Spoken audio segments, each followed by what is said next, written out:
This video shows you the creation of Florida artist Kevin Grass's Not Me Too, No More Casting Couch painting. Narrating is Michaela Oberlander, Kevin's wife and assistant. This piece measures 14 feet wide and 7 feet tall and was painted with acrylic paint on canvas. The work was made as a submission to Art Prize 2018, the largest art competition in the world, with a grand prize purse of $200,000. The competition is held in Grand Rapids, Michigan, and attracts over 500,000 viewers. Pictured are Harvey Weinstein, the movie mogul, in the center with two young ballerinas who were my art history students at St. Petersburg College in Clearwater, Florida. Kevin and I both teach there.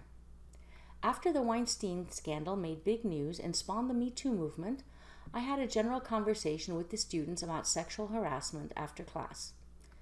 They had both been primary dancers with the Tampa Ballet, and when Kevin heard about the conversation, it sparked the idea for this painting. Kevin, who you see here standing next to his painting, usually tries to incorporate social commentary messages into his figurative pieces, and he felt a painting about Me Too was timely for the Art Prize competition. The search for props began with the casting couch. It is a fainting couch we found after looking in several local furniture stores. Here you can see Kevin photographing his models. Alexandra Annas is the ballerina cringing from Harvey Weinstein, who is played by Chris North. Chris is one of Kevin's regular life drawing models in his Drawing 2 class at St. Petersburg College. Madeline Axeland typically carries pepper spray with her for personal protection. Kevin tried several poses for the piece, using both a baseball bat and the pepper spray. In the end, he felt that the pepper spray was better suited for this composition. Here you see Kevin working on a drawing for the piece, based on numerous photographs that both of us took during the modeling session. His initial attempt was done in graphite on white paper, but he soon felt it would not give the correct feeling of the final work because of the dark background. He switched to black paper with white chalk pencils instead. However, this second drawing proved to have some inconsistencies with proportion of the figures. That came because the photographs had distorted them. So here, Kevin is working on his third drawing with the second drawing in the foreground. This is what the final drawing looks like. As you can see, the main tenets of the composition remain consistent all the way through the finished painting. The next step was to pin the large pre-primed canvas to the wall of the painting studio at school and project a digital image of the drawing onto the surface. Kevin used burnt umber paint to transfer the design onto the canvas. Then it was time to transfer the work to Kevin's home studio. It only measures 10 feet by 10 feet, so it's not wide enough to accommodate the entire painting. That's why a portion of the work remains rolled up at the end. Kevin will create the first layer of paint, working from left to right. He begins by working on Alexandra's head. It is still wintertime when Kevin started this painting, so you can see him wearing his favorite painting shoes, the SpongeBob SquarePants slippers that were a present from our son Nicholas. When you look at the first layer of paint on Alexandra, it might remind you of the looser handling of paint used by the French Impressionist artists. The figure of Alexandra is coming along nicely. The ballet slipper looks like something Edgar Degas could have painted in the Impressionist era. The pillow of the couch with its complex pattern was easier for Kevin to paint than Alexandra's tulle tutu or blonde hair. Now it's the turn for Harvey Weinstein. Kevin got numerous photos of him online and from a People magazine.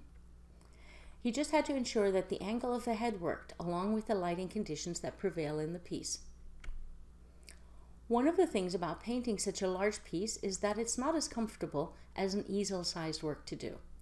Kevin must alternate standing on ladders, sitting on various chairs, and even perching on the ground in order to work on this sizable canvas.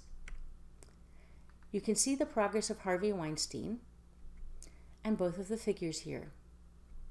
Harvey's head, both figures. Kevin adds more details to Alexandra. The body of Harvey Weinstein looks distorted on his left shoulder when it is taken directly from the photographs we shot. That is something that Kevin will need to address several more times before it looks right. This is the first layer of paint on Harvey's hand.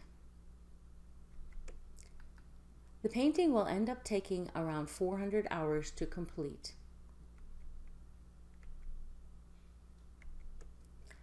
You can see the beginnings of Madeline's head here. Madeline's hairstyle reminds us of Elizabeth Taylor playing Cleopatra. She's going to look great. Her torso is started here.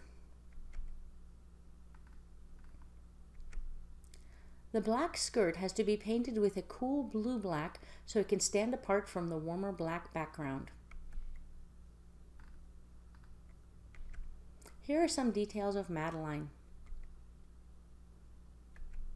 The pepper spray, the lacy top of her leotard. The first layer of paint is almost done. Back in the college's painting studio, Kevin is assembling the stretcher for this large painting. He needs to carefully label each piece so it can be taken apart and put together again when we take the painting up to Art Prize in Michigan. If it is not disassembled, it won't fit into our minivan.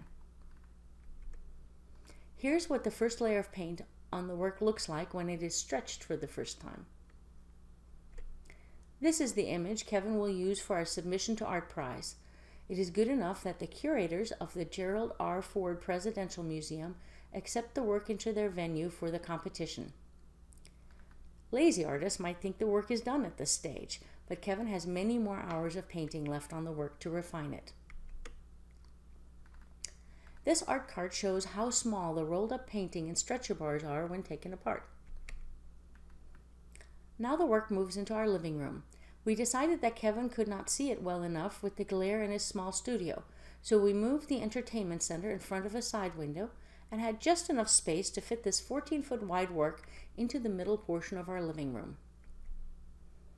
Here you can see how the work fits into the living room after we move around the furniture. My 8-foot wide painting, Into the Ocean, does not seem so large compared to Kevin's masterpiece. A malt stick helps to keep Kevin from resting his hand on the painting while the paint is wet. He uses golden open acrylic paint because it stays wet longer than traditional acrylics do. However, the drying time is still really fast compared to that of oil paintings. If Kevin had done this work in oil, it would not be able to be varnished and displayed in this year's Art Prize competition because it would not be dry enough. Much of the time, Kevin has to paint at night since he teaches full-time in the daytime. It is extremely tiring for him to do both jobs. Madeline and Alexandra come to visit the painting and see the progress after one of their ballet classes. The timing couldn't be better since Kevin needs to take some more detailed shots of Madeline's hands. The original ones were too blurry. Here are the ballerinas in front of the painting. They seem pretty happy with how they're looking in the piece so far. On the top left edge of the pillow, you can see the difference that another layer of paint makes on the couch. The extra layers to refine the painting add depth to the piece. Perching on the floor like this is really uncomfortable for Kevin. He sat funny one night and one of his legs remained numb afterward for several days. Not fun. Kevin decided to make the tutu just a little more opaque with the final layers of paint. He does not want people to be distracted by how much Alexandra's legs shine through the diaphanous material. Our rescue dog Bella keeps him company.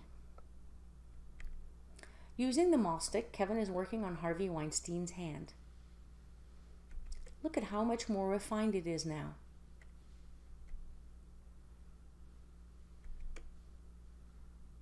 Industrial strength halogen lights help with the lighting in our living room.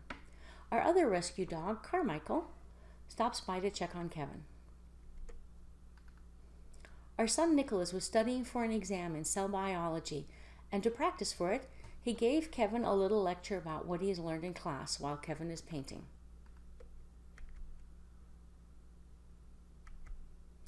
The glass palette that Kevin uses has the colors for the background on one side and the paint for the edge of the painting on the other side. Here you see more finishing touches. It's finally time to paint Kevin's logo and signature on the lower right side of the painting. Checking to see if the paint is drying evenly. In Lowe's Home Improvement Store, I helped Kevin pick out molding for the frame for the painting. It looks as if you will need to combine 2 different kinds of molding to make the 5-inch wide frame. It's time to take apart the stretcher and move the whole work back to St. Petersburg College. Here is the wood for making the frame in the shop at school. The stretcher gets reassembled on the floor. Having labeled all the pieces is helpful at this stage. Notice the extra bracing that is needed to secure the stretcher on the back. The painting is face down and flat on the floor.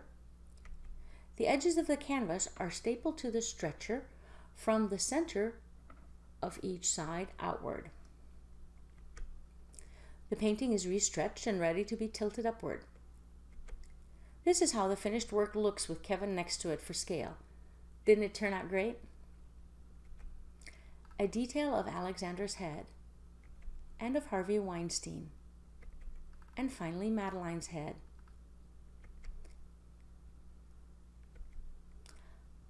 I get to help paint the edges of the painting while it is resting on 4 utility tables.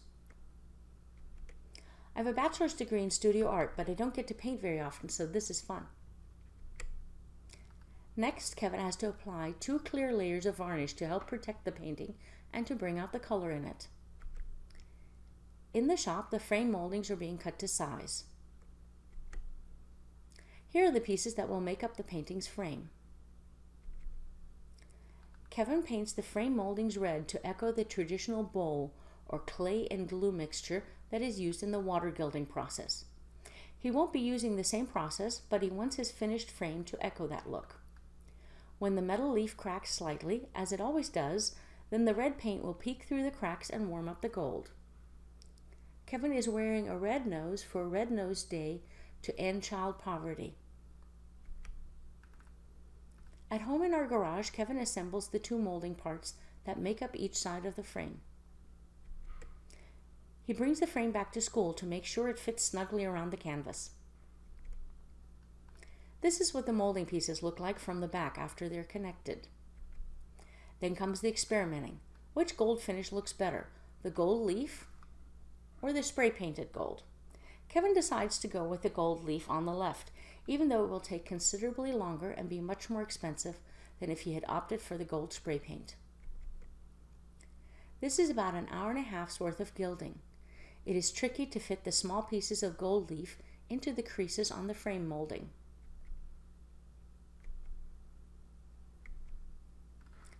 This is what the finished painting looks like once the entire frame is done. Kevin looks happy about it. The frame needed to be reinforced at the bottom so the heavy painting could rest on it without problems. Kevin had some sleepless nights worrying about how he could build this so it could look good and be sturdy enough for hanging and transporting. Kevin created a symbolism page to explain what all the details in the painting's iconography mean. Here you can see the finished work one more time. It looks even better with the hand-gilded frame, don't you agree? The creation of Not Me Too, No More Casting Couch painting video was narrated by Michaela Oberlander. The painting and the handmade gilded frame were created by Florida artist Kevin Grass. To see more artwork by Kevin Grass, please visit www.kevingrass.art. Thank you for listening.